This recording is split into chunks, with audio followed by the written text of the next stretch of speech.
Le Fiamme Gialle hanno scoperto una truffa ai danni dello Stato perpetrata da almeno 75 anziani, o meglio ultra 65enni.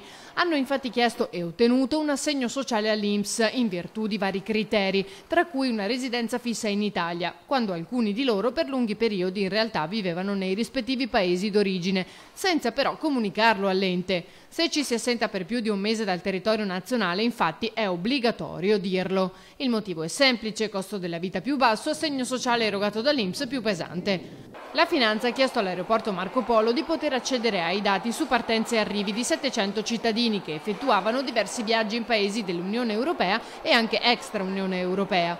Le attenzioni si sono concentrate su 110 persone e si è scoperto che molti di loro soggiornavano fuori dall'Italia per periodi anche superiori all'anno. 75 sono finite nei guai. Si tratta di cittadini che avevano dichiarato la residenza in tutto il Triveneto e che di conseguenza si servivano dell'aeroporto per i propri spostamenti.